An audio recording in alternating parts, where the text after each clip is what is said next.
कटान की समस्या से न सिर्फ ग्रामीण बल्कि शहरवासी भी हैं परेशान। बरसात शुरू होने से साथ ही पूरे अररिया जिले में खासकर ग्रामीण इलाकों में नदी के किनारे बसे लोगों के सामने समस्या उत्पन्न होती जा रही है।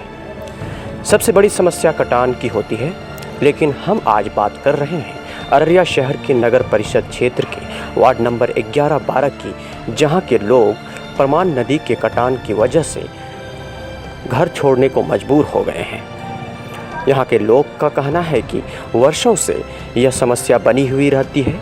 हमने कई बार जिम्मेदार लोगों को आवेदन दिया, पर कटान रोकने के लिए कोई ठोस उपाय नहीं किया गया। नदी कटाव की वजह से लोग दूसरी जगह बसने लगे हैं, यानी लोग दर-बदर हो रहे हैं। समाज सेवी मोहम्मद अफरोज राही ने बताया कि ये समस्या वर्षों से है। हमारे पूर्वज के समय से ये समस्या चलती आ रही है। अब तक जितने भी जनप्रतिनिधि बने सब ने सिर्फ आश्वासन ही दिया, लेकिन काम नहीं कर दिखाया। समस्या काफ़ी चिंताजनक है। परिस्थिति आज भी वही है। आखिर सरकार क्यों नहीं दे रही ध्यान? मामला संगीन है। वहीं इस मुद्दे को लेकर अररिया विधायक अबीदुर रहमान ने बताया कि उन्होंने समस्या को लेकर संबंधित विभाग सीएम डीएम को इस बारे में कई बार सूचना दी, लेकिन उनकी सूचना के बाद भी कोई कार्रवाई नहीं की गई। सरकार हमारी नहीं है, लेकिन एक विधायक होने के नाते हम अपने स्तर से सरकार से लड़ झगड़ रहे हैं, हर संभव प्रयास कर रहे हैं इन लोगों को इसका कटान से मुक्ति मिले। अब देखना है कि इन लोगों की समस्या का समाधान कब होता है। नाम अफरोज राही हुआ। कहाँ से हैं आप? खरिया बस्ती वार्ड नंबर 11। ये जो अभी कटान देख रहे हैं परवान नदी का, इसके लिए आप क्या कहना चाहेंगे? ये कटान, ये नदी हमारा पूर्वज देखते हुए आ रहा है और हर किसी का पहल रहा है। उस समय का जो स्थानीय विधायक रहा हो या स्थानीय सांसद रहा हो, हर किसी ने ठगने का काम किया। वार्ड नंबर 11 खरिया बस्ती का मूल निवासी को हर किसी ने 5 साल तक यही आश्वासन दिया। अच्छा, कर रहे हैं, प्रक्रिया में लगे हुए हैं। वोट जैसे जब पर्व आता है, हम लोग बहुत उत्साहित होकर के खुशी खुशी वोट देने का काम करते हैं। फिर 5 साल एमपी हो या एमएलए हो, उसका दरवाज़ा का चक्कर लगाते रहते हैं, कहीं कुछ सुनवाई नहीं होता है। जिस समय यहाँ का स्थानीय विधायक जाकिर अनवर बैराग थे, उसके रीजन में भी 5 साल तक हम लोग एप्लीकेशन देते रहे। जिला पदाधिकारी हो या स्थानीय विधायक उस समय का जाकिर अनवर साहब थे, उसको उस समय का वर्तमान सांसद श्री तस्लीमुद्दीन साहब थे, उसको भी अवगत कराए, लेकिन कोई पहल नहीं हुआ। अभी स्थानीय विधायक आबिदुर रहमान साहब के यहाँ हम लोग 5 साल से दौड़ रहे हैं। उसका यही कहना है, हम तो सरकार को लिख के दे दिया है, हम तो असेंबली क्वेश्चन किया है, हमको सरकार से असेंबली से क्या मतलब है? मेरा कोई निदान, कोई समाधान निकलना चाहिए। क्या नाम है आपका? मोहम्मद शाहनवाज है मेरा नाम। क्या कहना चाहेंगे, क्या कहना चाहते हैं? मैं ये कहना चाहता हूँ कि ये नदी का मसला जो है, ये 20 साल पुराना मसला है। अब तक इसके बारे में ना सांसद, ना पार्लियामेंट में, ना विधानसभा में इसके खिलाफ आवाज़ उठी है कि इसका कुछ मरम्मत किया जाए। कोई सांसद अभी तक ऐसा या कोई विधायक ऐसा कोई घोषणा या ऐलान नहीं कराया है। वहाँ पे जो है सारे जितने भी यहाँ के नागरिक हैं, अररिया के वार्ड नंबर 11-12 के जो भी हैं, चाहे वो विधानसभा का इलेक्शन हो, चाहे वो लोकसभा का इलेक्शन हो, उसमें कोई वोट नहीं करेगा, सब उसका बायकॉट करेगा। इसके लिए मैंने आज से 3 साल पहले से मैंने कई बार असेंबली क्वेश्चन किया और इसके मंत्री को, मुख्यमंत्री को हमने लिखा, कलेक्टर को लिख के दिया, कलेक्टर के थ्रू से अपने ऑफिस के थ्रू से उन्होंने लिख के दिया, लेकिन इस पर कोई सुनवाई आज तक नहीं हुई। और इधर हमने एक असेंबली क्वेश्चन किया तो उसमें यही दिया गया, लिख के दिया गया जवाब हमको, जब इस तरह का बातें होगी तो हम लोग उस पर प्रयास करेंगे। फिर अभी भी हमने 3-4-10 दिन पहले लिख के मुख्यमंत्री को, इसके स्थानीय मंत्री जो डिपार्टमेंट को, उनको भी हमने लिख के दिया और इसका जांच के लिए इधर 3-4 दिन पहले आया भी था। जी तो सर, ये क्या आश्वासन देना चाहेंगे वहाँ के लोगों को जो खरिया बस्ती के निवासी हैं? ये तो हम अपोजिशन में है कांग्रेस पार्टी के और हम लोग मातहत हैं, कांग्रेस पार्टी के एमएलए हम हैं। इसके लिए हमारी सरकार भी नहीं कि हम लड़ बढ़ कुछ कर सकते हैं। इसके लिए जो भी कुछ भी करेगी तो यहाँ की जो सरकार है वही कुछ कर सकती है। हम तो लड़ सकते हैं, कुछ कर सकते हैं। झगड़ सकते हैं, उसके लिए हम हर वक्त तैयार हैं। लोगों में सर काफ़ी, अभी मैं गया था जैसे ग्राउंड पे, बहुत सारे लोगों के मन में गुस्सा है कि यहाँ के एमपीज़ विधायक नहीं सुनते हैं हमारी बातें। हमने कई बार लेटर दिया है, इसके बारे में क्या कहना चाहेंगे सर? हमने भी प्रयास किया जी। है, वहाँ का स्थानीय लोग उन्होंने भी प्रयास किया है जी। और उनसे भी जो बन पड़ा है, हर वक्त हम आगे कोसा रहे हैं, चाहे लिख के देना हो, चाहे कहना हो, चाहे असेंबली क्वेश्चन करना हो, किसी वक्त हम चुके नहीं, हर वक्त हम प्रयास करते रहे। अभी भी हम प्रयास में लगे हुए हैं, हमको जिस वक्त जहाँ जो कहा जाए हम हर वक्त तैयार हैं उसके लिए। नदी के बारे में क्या कहना चाहिए? पनार नदी पर पुल का निर्माण, जी। उसके लिए 4 साल से हम लोग लगे हुए हैं जी। और उस पर 3 बार टेंडर हो चुका। अब फिर लास्ट टेंडर अभी 30 तक लास्ट डेट है। एक भी उसमें टेंडर किसी के नहीं पड़ा है, उसमें हमारा या पॉलिटिकल आदमी का कोई दोष नहीं। जब तक कोई टेंडर नहीं डालेगा तो तब तक उसका पुल का निर्माण नहीं हो सकता, क्योंकि वो डिपार्टमेंट होने का कोई सवाल पैदा नहीं उठता। बहुत लंबा चौड़ा योजना है, जब तक कोई टेंडर नहीं डालेगा, उसका लास्ट डेट 30 तारीख तक है। अब देखिए, हम लोग भगवान से, अल्लाह से दुआ करते हैं, या अल्लाह कोई बंदा ऐसा हो ताकि टेंडर डाले तो काम शुरू हो जाए। सांसद महोदय से हमारा ये अपील है, ये गुजारिश है कि ये जो कटान चालू हुआ है, इस कटान के प्रति जागरूक हो और इसको जल्दी से घेराव करे, वरना 25 घर ऐसा है जो यहाँ से वहाँ कट करके नदी में बह गया है।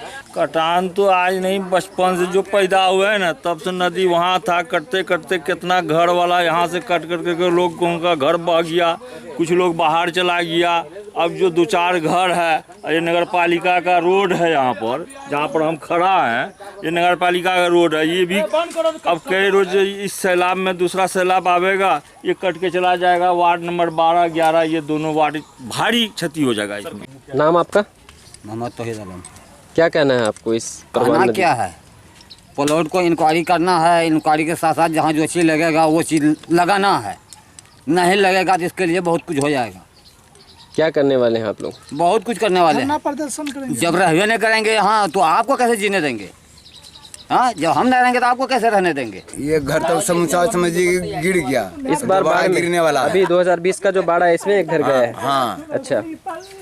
और जो है हमारे पास कोई नहीं, हम 4 बच्चे की शादी कराए है, अभी हम खाली हैं। हम दिल्ली कमाते हैं, दिल्ली रिक्शा चलाते हैं। इसके अलावा कुछ जमीन अगर बाप दादा का है वो भी पानी में है, जिसमें अभी बसे हैं वो भी पानी में चले गया है। अगर ये लोग नहीं सुने तो फिर हम लोग आक्रोश में आके जाके जिला पदाधिकारी को हम लोग घेराव करेंगे और इनसे क्या और NH57 को भी हम लोग रोड जाम करेंगे और आने जाने वालों को भी हम लोग रोकेंगे। भाई देखिए हम लोग की क्या क्या विधि व्यवस्था है। क्या नाम है आपका? मोहम्मद सब्बीर। घर आपका? करैया बस्ती वार्ड नंबर 11। क्या कहना चाहते हैं आप? हम कहना चाहते हैं ये नदी का कटाव, ये यहाँ पर एक बस्ती बसावा था, ये पूरा करते करते पूरा बस्ती कट के पहले ही चला गया। 1-2 घर इधर बगल में था जो भी, ये भी इस बार इसमें ये 2-4 रोज पहले ही कट के नदी में गिर गया है। ये एडमिनिस्ट्रेटिव लकूना है इसमें, जितना भी इतना ज़्यादा एडमिनिस्ट्रेशन हो जाता है ब्यूरोक्रेसी का कि बहुत सारे चैनल के थ्रू जाना पड़ता है। सरकार हमारे जैसे मोदी सरकार का है कि मिनिमम गवर्नेंस मैक्सिमम गवर्नेंस, तो उसको ध्यान में रखते हुए इस काम को जल्द से जल्द किया जाना चाहिए। सारे जहाँ भी इतने नेतागण हैं, जितने भी बड़े ओहदेदार हैं, उनको इसका बात का ध्यान लेना चाहिए। कोनटा ई जे कटी रहली सा, जे लद्दी कटै छी, तोरे घर में घुसे छी? हमरे घर में घुस के छै, घर हमर छै। कोन चीज चाहे जाते अखन? हमें अखन जे चाहे छी, हमारा आने साने कोई जगह नहीं था। क्या नाम है आपका? मोहम्मद नसीमुद्दीन। क्या कहना है आपके नदी के बारे में? परवान नदी के बारे में ये कहना है कि बार बार हम लोगों ने इसके बारे में MP को, विधायक को और सबको जोड़ा कहा, लेकिन कोई सक्सेस की तरफ ध्यान नहीं दिया है। अब इस मरतबा अभी जो वर्तमान विधायक हैं उसके नज़दीक में हम लोग 3 बार गए, मिट्ठू भी गया और भी दिगर लोगों को लेकर के गए, कहा कि हाँ हो जाएगा हो जाएगा, होते होते अभी तक कुछ नहीं। बाद फिर नवंबर के अंदर में प्रदीप सिंह जो MP है यहाँ का, उसको लाया और वहाँ गड्ढा में निकाल करके भी दिखाया। अगर इस नदी को नहीं मोड़ा गया, नहीं काटा गया, ये पूरी आबादी, आधा आबादी तो चली गई बाहर और आधे में जो कुछ हम लोग बचे हुए हैं ये भी कुछ दिनों के बाद चला जाएगा। बहुत ज़बरदस्त कटान यहाँ पर है, इससे आगे भी कटान है और यहाँ पर भी कटान है। अगर इसको नहीं रोका गया तो ये धीरे धीरे शहर की तरफ चला जाएगा। क्या नाम है आपका? मेरा नाम शफी अहमद। जी, वैसे तो आप पेशे से वकील भी हैं जी। और खरैया बस्ती के निवासी हैं, वार्ड नंबर 11-12 का। अभी जो ये कटान देख रहे हैं आप परवान नदी का, इसके बारे में आपका क्या सोचना है, क्या कहना है? कि कटान को अगर रोका नहीं गया तो वो तो डायरेक्ट नदी चला जाएगा, धार होते हुए आगे बहुत दूर तक। जी, इसीलिए इसको रोकना, किसी भी तौर से रोकना ज़रूरी है। आप लोग तो काफ़ी दिनों से बुजुर्ग हैं, काफ़ी दिनों से इस मोहल्ले में रहे हैं, आप लोगों का क्या पहल रहा है? यहाँ के प्रशासन के थ्रू आप लोगों ने क्या पहल किया है कि यहाँ पे कुछ काम किया जाए जिससे कटान रुक जाए? बराबर हम लोग दरख्वास्त दिया है और प्रशासन के लोग भी यहाँ आए हैं, देख के गए हैं। कल परसों भी आए थे, हम लोग देख के गए हैं। आज बोलते तो हैं कि करेंगे, लेकिन सिर्फ भरोसा ही भरोसा होता है, काम असल में होता है। प्रशासन से तो हम लोग बराबर कहते ही रहते हैं, लेकिन यहाँ के विधायक जो हैं और सांसद जो हैं, उन लोगों से भी कहा है, वो लोग अगर इस पर ध्यान नहीं देंगे तो यहाँ की बस्ती उजड़ जाएगा, ये सारे लोग बेघर हो जाएंगे। नदी के बारे में यही कहना चाहते हैं कि ये तो खरैया बस्ती के लिए एक जो है आफत है, ये मुसीबत है। ये गांव समाज के लोग जहां बसते हैं, एक जगह रहने का मामला है, वो इस नदी की वजह से जो है नहीं हो पा रहा है। ये ख़ानदान का शिराजा कैसे बिखरता है, जिसको अगर देखना हो, उसका स्टडी करना हो, तो वो खरैया बस्ती के सबसे अंतिम छोर में आकर के देखे और उन यहाँ के लोगों की हालत को देखे, यहाँ के ख़ानदान को किस तरीके से एक ख़ानदान बिखरता है नदी के जद में आकर के, वो यहाँ आकर के देख सकते हैं। क्या नाम हुआ आपका? अब्दुल मदूद। अच्छा, आप तो इस मोहल्ले के ज़िम्मेदार आदमी हैं, बुज़ुर्ग आदमी हैं। ये जो परवान नदी का कटान है, ये कब से है? ये तो ये ज़माने से है, करीब 2550 साल से। इतना मरतबा इधर से पश्चिम तरफ से कट करके कुछ लोग पूरब चले गए, फिर कभी ज़्यादा कटाव हुआ तो बीच में डाइवर्सन भी बनाया गया। वो डाइवर्सन के बावजूद इसमें आकर के उत्तर पश्चिम तरफ से छोटा सा धार जो आके मिलता है, वही दरअसल हम लोगों के लिए तबाही का बास है। परवानपुर तो डाइवर्सन दिया गया, परवानपुर अब तक हटा, लेकिन वो छोटा सा धार जो है सैलाब में परवान के भर जाने की वजह से तूफान मचा देता है। और इस बस्ती का ओरिजिनल बासिंदा कोई भी अपने ओरिजिनल जगह पर नहीं है। करीब पूरे यहाँ से रहमत नगर बस गया, दूसरी बस्ती, फिर पश्चिम तरफ से नहर और बाईपास रोड के चारों तरफ फैल गया। कटते जाता है हर साल 10-20 फीट ये कहते हैं गज 25 गज कटता है और घर गिर करके तबाही मचाता है, चला जाता है। सबसे पहली चीज़ तो है ये खरैया बस्ती जो है असल बसंतपुर मौजा का है, और बसंतपुर मौजा में अररिया जिला का हेड क्वार्टर है, डिस्ट्रिक्ट है। अररिया नाम से कहीं कोई कागज़ नहीं है, बसंतपुर है। और बसंतपुर में रहते हुए भी यहाँ जिला हेड क्वार्टर का 1 किलोमीटर के नज़दीक रहते हुए भी कोई निशानी आपको दिखाई दे रहा है? कुछ नहीं, कोई तवज्जो नहीं है सरकार की तरफ से या नेता लोगों की तरफ से। सिर्फ यहाँ वोट पॉलिसी है, वोट के टाइम में आते हैं, लोगों को उल्टा सीधा शब्द बाग दिखा करके चले जाते हैं, फिर 5 साल के लिए सो जाते हैं। ये 5 साल में लोग अपना तबाह हो रहे हैं, बर्बाद हो रहे हैं। अभी आप यहाँ के जो जिम्मेदार हैं, विधायक हैं, एमपी हैं, यहाँ क्या चाहते हैं आप उनसे, क्या संदेश देना चाहते हैं? चाहते हैं कि सबसे पहले वो जो कटाव है, कटाव को कम से कम रोके, हमारे लिए नहीं तो अपने लिए, शहर अपने लिए तो कोशिश करे।